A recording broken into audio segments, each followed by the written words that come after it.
பும்ரா கைகளில் உள்ள மேஜிக். இதுதான் பும்ரா வீசும் பந்தை பேட்ஸ்மேன்கள் எதிர்கொள்ள முடியாமல் திணறுகிறார்கள். அது என்ன மேஜிக் தெரியுமா? 2024 ICC T20 உலகக்கோப்பை தொடரில் தென்னாப்பிரிக்காவை வீழ்த்தி கோப்பையை வென்றுள்ளது இந்தியா.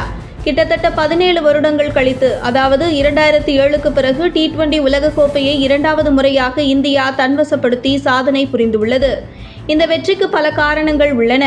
அதில் மிக முக்கியமான காரணம் வேகப்பந்து சூப்பர் ஸ்டார் ஜஸ்பிரீத் பும்ரா. இந்த தொடரின் நாயகராகவும் அங்கீகாரம் பெற்றுள்ளார். அதுவும் T20 உலகக்கோப்பை வரலாற்றில் தொடர் நாயகன் விருதை வென்ற முதல் பவுலர் என்ற உலக சாதனையை பும்ரா நிகழ்த்தி காட்டியுள்ளார்.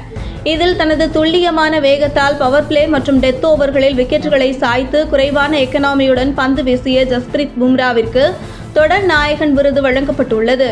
ஒரு T20 உலகக்கோப்பையில் மிகவும் குறைந்த எக்கனாமியை பதிவு செய்த வீரர் என்ற சுனில் நரேனின் கடந்த 10 ஆண்டுகால சாதனையை உடைத்து பும்ரா புதிய சாதனையை படைத்துள்ளார்.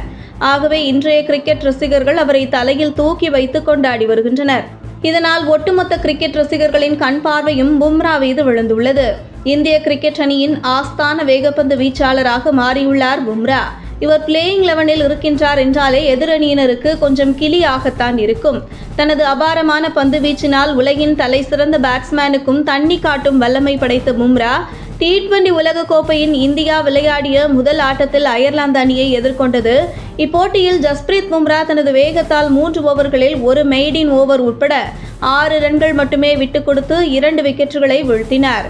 T20 கிரிக்கெட்டில் எக்கனாமி 2இல் பந்து வீசுவது என்பது சாதாரண காரியம் கிடையாது. இந்திய அணியின் துல்லியமான பந்துவீச்சினால் 96 ரன்கள் மட்டுமே எடுத்து இப்போட்டியில் அயர்லாந்து அணி வீழ்ந்தது. அடுத்ததாக ரசிகர்களால் பெரிதும் எதிர்பார்க்கப்பட்ட இந்தியா பாகிஸ்தான் போட்டியில் 119 ரன்கள் மட்டுமே எடுத்து இந்திய அணி எடுத்தது. அடுத்ததாக ரசிகர்களால் பெரிதும் எதிர்பார்க்கப்பட்ட இந்தியா பாகிஸ்தான் போட்டியில் 119 ரன்கள் மட்டுமே இந்திய அணி எடுத்தது. அந்த போட்டியில் இந்த குறைவான இலக்கை டிஃபென்ஸ் செய்து இந்திய அணி வெற்றி பெற்றது. அதற்கு மிக முக்கிய பங்காற்றியவர் ஜஸ்பிரீத் பும்ரா.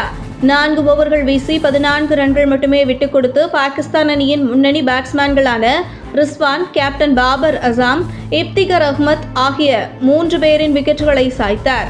இப்போட்டியில் இவருடைய எக்கனாமி 3.5 ஆகும். சூப்பர் 8 போட்டியின் முதல் ஆட்டத்தில் ஆப்கானிஸ்தான் அணியை இந்தியா எதிர்கொண்டது. இப்போட்டியில் 181 ரன்கள் எடுத்த இந்திய அணி 134 ரன்களில் ஆப்கானிஸ்தான் அணியை ஆல் அவுட் செய்தது. இந்த ஆட்டத்தில் 4 ஓவர்கள் வீசிய பும்ரா ஒரு மெய்டன் ஓவர் உட்பட 7 ரன்கள் மட்டுமே விட்டுக் கொடுத்து எக்கனாமி 2க்கும் குறைவாக 1.75 எக்கனாமியில் பந்து வீசி எதிரணிக்கு பெரும் சவாலாக அமைந்தார்.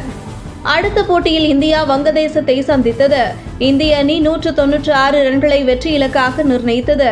197 ரன்களை சேஸ் செய்த வங்கதேச அணியை தனது வேகத்தால் பும்ரா தொடர்ந்து தொல்லை கொடுத்தார்.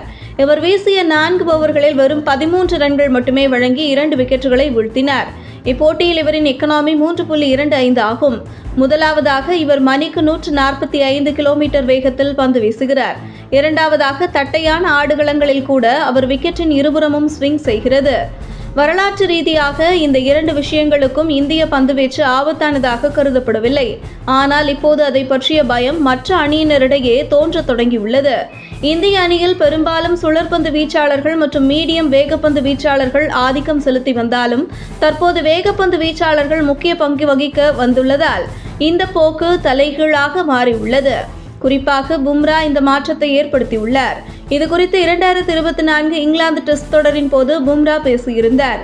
அப்போது தான் முதலில் பந்து வீச தொடங்கும் போது யார்கர் பந்துகளை மட்டுமே வீச கற்றுக்கொண்டதாகவும், ஆனால் தான் ஒரே ஒரு வித்தை மட்டுமே அறிந்த ஒரு பந்து வீச்சாளராக இருக்கக்கூடாது என்பதால் பல்வேறு டெக்னிக்குகளையும் பயன்படுத்தி வருவதாக குறிப்பிட்டிருந்தார். உங்கள் தின சேவல்.